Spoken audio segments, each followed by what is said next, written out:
Welcome to ABC campus. आज हम Kaif 5 financial accounting and reporting 1 में पास्ट एग्जाम ऑटम 2019 का क्वेश्चन नंबर 1 कर रहे हैं। वेडनेसडे लिमिटेड जो कि 7 मार्क्स का क्वेश्चन है और ये statement of changes in equity के टॉपिक पर है। तो क्वेश्चन को थोड़ा सा रीड करते हैं briefly. The following information pertains to Wednesday limited for the year ended 30 June 2019। सबसे पहली इन्फॉर्मेशन में हमें इस ईयर के लिए जो ओपनिंग टाइम है यानी लास्ट ईयर का जुलाई, उसके बैलेंसेस दिए हुए हैं, share capital, share premium, retain earning और रिवैल्यूएशन सरप्लस के। सेकंड इन्फॉर्मेशन में राइट इशू किया गया है एट प्रीमियम, तो उसको रिकॉर्ड करना होगा। उसके बाद कैश डिविडेंड और बोनस शेयर की इन्फॉर्मेशन है जिसमें हमें फाइनल और इंटरिम दोनों दिए हुए हैं। ये इस क्वेश्चन का मेन टेक्निकल पॉइंट होगा। उसके बाद प्रॉफिट की फिगर दी हुई है जो रिटेन अर्निंग में ऐड हो जाएगी, और फिर उसके बाद रिवैल्यूएशन सरप्लस की फिगर और इंक्रीमेंटल डेप्रिसिएशन की फिगर दी हुई है जो कि रिवैल्यूएशन सरप्लस और रिटेन अर्निंग से रिलेट करेंगे। तो क्वेश्चन की रिक्वायरमेंट है कि prepare WL's Wednesday limited statement of changes in equity for the year ended 30 June 2019।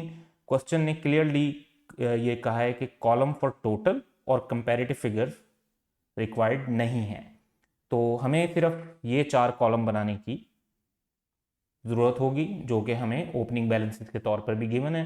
तो हम एक फॉर्मेट बना लेंगे और उसके बाद 1 बाय 1 हर इन्फॉर्मेशन को कंसीडर करते हुए उसके अंदर इनकॉर्पोरेट करते जाएंगे। तो सबसे पहले हम फॉर्मेट बना लेते हैं। एंटिटी का नाम statement of change in equity for the year ended 30 June 2019, और 4 जो हमारे पास आइटम है share capital, premium, retain earning और रिवैल्यूएशन सरप्लस, इनके हमने कॉलम्स बना लिए। अब अगर हम क्वेश्चन की फर्स्ट इन्फॉर्मेशन देखते हैं तो शेयर होल्डर इक्विटी दी हुई है ओपनिंग टाइम पर, और उसमें हमें अमाउंट स्ट्रेट फॉरवर्ड दी हुई हैं 200 million, 85 million, 124 million and 65 million. ये हम एज इट इज़ इस क्वेश्चन में फर्स्ट लाइन में लिख देंगे। तो balance as at 1 July 2018 as given 200, 85, 124 and 65। Second हमें दिया हुआ है कि 30 नवंबर 2018 को एंटिटी ने 30% राइट इशू किया है एट अ प्रीमियम ऑफ 120 पर शेयर। अब यहाँ पर ये देखें कि पार वैल्यू जो है वो 100 पर शेयर है और प्रीमियम 120 पर शेयर है, यानी जो टोटल शेयर है वो 220 रुपीज़ का इशू किया गया। अब यहाँ पर हम थोड़ी सी ब्रीफ कैलकुलेशन कर लेंगे। तो शेयर कैपिटल 200 मिलियन का हमारा शेयर कैपिटल है रुपीज़ में। अगर रुपीज़ 100 पर शेयर से डिवाइड करते हैं तो इसका मतलब है कि हमारे पास जो नंबर ऑफ शेयर्स हैं वो हैं 2 मिलियन शेयर्स। अब यहाँ पे 2 मिलियन शेयर्स पे अगर आप 30% शेयर इशू करते हैं जैसे क्वेश्चन में बताया हुआ, तो वो 0.6 मिलियन शेयर्स बनते हैं, और इसमें 100 रुपीज़ का जो है वो पार वैल्यू है। तो 100 से मल्टीप्लाई करेंगे, 60 मिलियन का शेयर कैपिटल हम इशू कर रहे हैं, और 120 रुपीज़ का शेयर प्रीमियम है पर शेयर। तो 0.6 मिलियन से मल्टीप्लाई करेंगे तो 72 मिलियन का हमारे पास शेयर प्रीमियम आ जाएगा। ये दोनों इंफॉर्मेशन हम अपने आंसर में नोट कर लेंगे। तो राइट इशू होगा एट 30%, 60 शेयर कैपिटल में और 72 शेयर प्रीमियम में।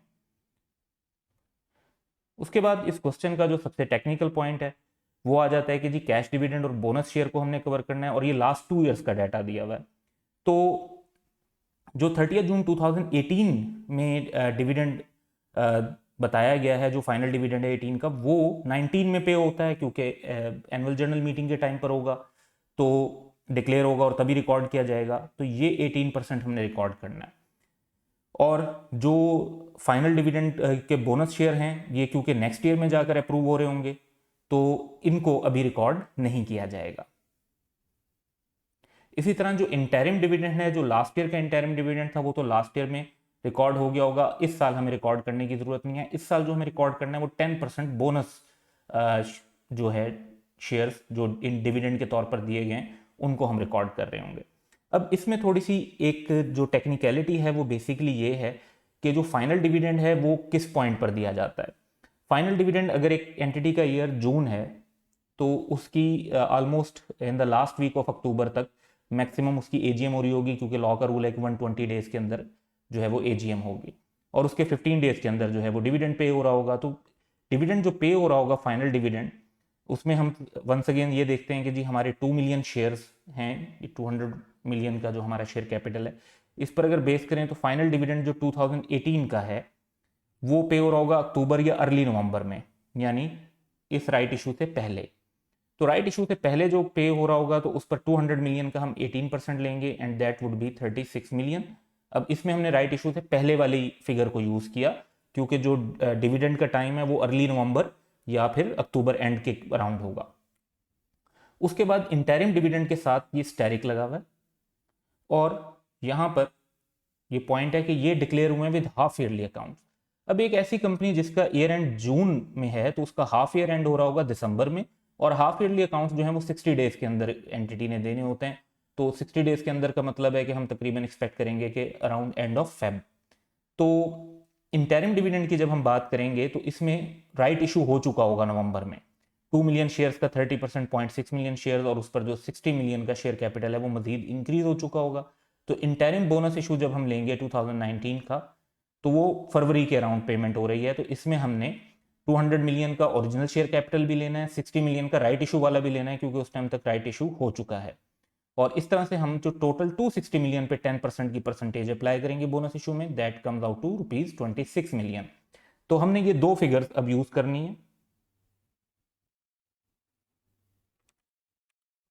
तो पहले हम फाइनल कैश डिविडेंड लिख देते हैं। तो इसमें हमने 200 के अमाउंट को यूज किया और फिर हम इंटरिम बोनस इशू ले लेते हैं। जब इंटरिम बोनस इशू लिया तो हमने राइट इशू को इंक्लूड करके उस पर अमाउंट परसेंटेज जो है वो अप्लाई किया। तो वंस अगेन जो फाइनल कैश डिविडेंड है वो तो रिटेन अर्निंग से हमने लेस किया, और क्योंकि इसकी एंट्री होती है कि रिटेन अर्निंग डेबिट हो जाएगी, कैश क्रेडिट हो जाएगा। जबकि बोनस इशू जब हुआ है तो रिटेन अर्निंग डेबिट हो रही है लेकिन क्रेडिट कैश नहीं हो रहा, क्रेडिट हो रहा है शेयर कैपिटल। तो शेयर कैपिटल के अंदर वो अमाउंट हम ऐड कर देंगे। नेक्स्ट पॉइंट है कि हमें प्रॉफिट की फिगर गिवन है तो ये रिटेन अर्निंग के अंदर ऐड हो जाएगी। तो हम यहाँ पे लिखेंगे टोटल कंप्रिहेंसिव इनकम और 95 हमने रिटेन अर्निंग में मेंशन कर दिए। Then we see that revaluation surplus हमें गिवन है 35 मिलियन का। तो इसके लिए सेपरेट लाइन लिखने की जरूरत नहीं, जहां आप कंप्रिहेंसिव इनकम लिख रहे हैं वहीं पर ये कवर हो जाएगा, लेकिन इसका कॉलम रिवैल्यूएशन सरप्लस का होगा तो यहाँ हम इसको रिवैल्यूएशन सरप्लस के अंदर मेंशन कर देंगे। उसके बाद क्वेश्चन में ये बताया हुआ है कि इंक्रीमेंटल डेप्रिसिएशन की वजह से जो ट्रांसफर है वो 9 मिलियन का है। तो इसका इम्पैक्ट ये होगा कि हम जो है रिटेन अर्निंग में ऐड कर रहे होंगे और रिवैल्यूएशन सरप्लस में से माइनस कर रहे होंगे, क्योंकि ट्रांसफर रिवैल्यूएशन सरप्लस से रिटेन अर्निंग में हो रहा होता है तो रिवैल्यूएशन सरप्लस में से माइनस होगा और रिटेन अर्निंग में ऐड होगा। इसके बाद हमने सिंपली टोटल्स करने हैं और हमारे पास चारों आइटम्स का जो फाइनल टोटल है ईयर एंड पर वो आ जाएगा and that's the statement of change in equity जो हमारे क्वेश्चन की रिक्वायरमेंट थी। So that's all. Share your feedback in the comments below.